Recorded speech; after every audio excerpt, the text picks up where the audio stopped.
Shalom Uvracha, bienvenue sur Torah de vie.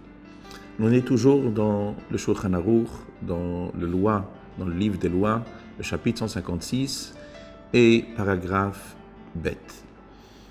Le passage que nous allons voir maintenant, c'est le devoir, l'importance de faire attention à ce que nous disons. Je vous lis les mots du Shulchan Aruch. Veizaer, dit le Shulchan Aruch, puisqu'on est dans les lois où la halakha nous demande à chacun de nous de travailler. Et de travailler tout simplement pour se nourrir. Et comme on l'a dit la dernière fois, l'étude de la Torah prime avant tout. Mais nous dit le Shulchan Aruch, celui qui doit travailler et celui qui va travailler, nous dit le Shulchan Aruch, veizaer, il faut qu'il fasse attention. Lisa veliten be'emuna. Lorsqu'il va faire son travail, lorsqu'il va faire son commerce, ça doit être be'emuna, avec croyance. C'est quoi emuna? Croyance de quoi? Nous dit le Shulchan Aruch, shelo yachlif et dibur. Un homme ne doit pas changer sa parole. Un mot qui est dit, on doit respecter sa parole. Shneimar, comme dit le pasuk, la Torah nous dit, ve'in tzedek yelecha. C'est quoi le sens? Sheyeh ha'en shelcha tzedek ve'lav shelcha tzedek. Quand tu dis oui, c'est oui. Et quand tu dis non, c'est non. Un mot, kelomar, que she'atam medaber hen. Quand tu dis à quelqu'un oui, olav, où tu as dit non, kayem devarecha.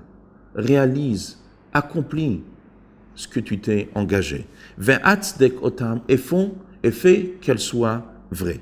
Ve'chol amachlif et dibur, dit le Shulchan Aruch. Toute personne qui changera sa parole, un mot très puissant nous dit la halakha, la loi juive. Ki'ilu oved kochavim ou mazalot. Changer sa parole, c'est comme si qu'on est en train de faire de l'idolâtrie. Vous imaginez l'importance d'un engagement? Un homme dit quelque chose, il a dit quelque chose, il n'a pas tenu sa parole, nous dit le Shulchan Aruch, c'est comme si qu'il fait l'idolâtrie. Mais comment? L'idolâtrie, on parle d'un autre Dieu. Je dis quelque chose à quelqu'un, en fin de compte, j'ai changé mon avis. Qu'est-ce qu'il y a de tellement grave? Le pourquoi, à l'instant présent, c'est pas ce qui m'intéresse. Ce qui m'intéresse à l'instant présent, c'est la conscience de l'importance d'une parole. Le Chinuch, un de nos maîtres, qui a écrit ce qu'on appelle le Sefer HaChinuch, écrit que tout le monde sait qu'il existe 4 règnes. Il y a le règne des minéraux, deuxième règne, le règne des végétaux, le règne des animaux et le règne des êtres humains, c'est-à-dire 4 mondes séparés. Comment s'appellent les êtres humains? On aurait pu penser qu'on aurait appelé l'homme à travers plusieurs qualités, son intelligence, ce qu'il est capable de faire. Mais dans le langage de nos maîtres, il appelait Medaber, celui qui parle. La particularité de l'être humain, c'est sa parole. Quand on dit quelque chose, c'est ce qui reflète la particularité de l'être humain. C'est pour ça que dit le Chinuch, on trouve que même chez les voyous, même chez les gens de la mafia, lorsqu'ils vont dire un mot c'est un mot, un engagement c'est une parole, j'ai donné ma parole. Qu'est-ce qu'il y a tellement? Tu es un voleur, tu es un tueur, tu es un escroc, tu touches à la drogue, tu touches aux choses les gravissimes, et malgré ça tu dis ma parole c'est une parole, parce que la particularité de l'être humain, c'est sa parole. Nous dit le Shulchan Aruch, un homme qu'il travaille, un mot c'est un mot. Alors c'est vrai que dans la première étape, ça va être très difficile. Un homme a donné une parole, il doit s'engager. Mais essayez un petit instant de faire une petite projection. Un homme qui dit un mot, après qu'il s'engage, ça y est, je ne reviens plus sur ce que je dis. Vous imaginez comment une personne comme ça, sa vie va aller de l'avant? Toute sa vie va devenir différente. Pourquoi? Parce que lorsqu'un homme dit un mot, et après, il peut revenir. Il est toute sa vie dans le passé. Parce que j'ai dit un mot, peut-être je regrette, peut-être je vais changer. Mais comment il peut avancer? Ça y est, j'ai dit, ça y est, c'est derrière nous. On ne revient plus dessus. Maintenant, si j'ai fait une erreur, peut-être je me suis trompé, peut-être je me suis trop engagé, peut-être je n'ai pas assez réfléchi. Alors à partir de maintenant, je vais réfléchir.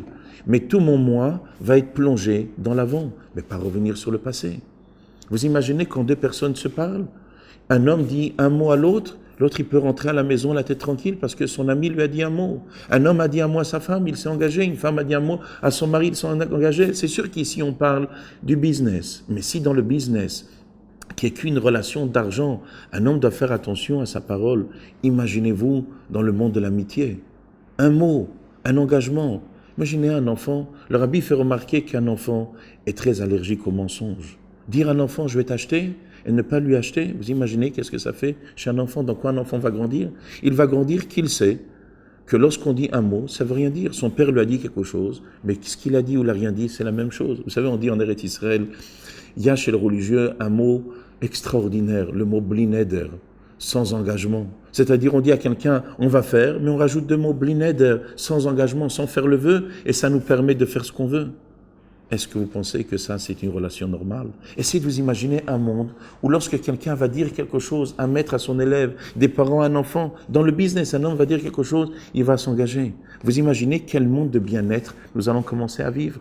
Et tout cela, c'est une halakha claire dans Shulchan Aruch. Je vous répète, chapitre 156 dans le loi, et non pas, je ne vous parle pas de Choshen Mishpat, le passage qui concerne les dayanim, les lois qui concernent les juges, qui sont déjà au niveau de l'étude. Je vous parle de Orach Chaim, le Shulchan Aruch qui concerne la vie de tous les jours, comme s'appelle la traduction des mots Orach Chaim, la vie, le chemin de la vie, ce que n'importe quelle personne doit connaître. Chacun doit étudier ce passage-là.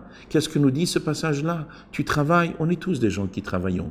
Chacun à son niveau, plus ou moins, ça dépend de ses besoins. Mais on est tous obligés de travailler. Essayez de vous imaginer une entreprise, une relation d'un patron avec son employé lorsque son patron dit un mot, lorsqu'un employé dit un mot. Vous imaginez quelle relation? Un employé va dire quelque chose à un client, il sait que son patron lui a dit un mot, il ne va pas revenir. Nous dit la Torah, celui qui dit un mot et qui change, comme si qui fait de l'idolâtrie. Est-ce qu'on a pire que l'idolâtrie? N'importe quelle avéra, nous dit l'Admour Hazaken, Rabbi Shlomo Zalman dans le Tanya, un juif est prêt des fois à déraper, est prêt à se mentir à soi-même, mais c'est pas grave. Pourquoi? Parce que le Yetzer Hara, le mauvais penchant peut dire à la personne, c'est pas grave, t'as pas mis les tefilines. Mais est-ce que le mauvais penchant peut dire à un juif, quand tu ne mets pas les tefilines, tu es toujours juif? Mais est-ce qu'il peut dire à un juif, fais l'idolâtrie, tu restes juif? L'idolâtrie, dit Rabbi Shlomo Zalman dans le Tanya, c'est quelque chose de gravissime. L'idolâtrie, personne bug sur l'idolâtrie, parce que chacun comprend que faire l'idolâtrie, c'est remettre en question tout son judaïsme. On nous dit la halakha, la loi juive, revenir sur sa parole, dire blanc, dire oui, et après dire non et après dire oui, c'est remettre en question le judaïsme, comme si qu'on fait de l'idolâtrie. Alors, souhaitons et demandons à Kadosh Baruch Hu que chacun de nous va essayer de s'habituer à un engagement, à un mot. Et vous allez voir, mettez en pratique, au bout d'un certain temps, vous allez trouver un bien-être à l'intérieur de vous. Vous allez arrêter de penser et de vous prendre la tête parce que j'ai fait une erreur, j'assume et on avance. Merci pour tout et à bientôt.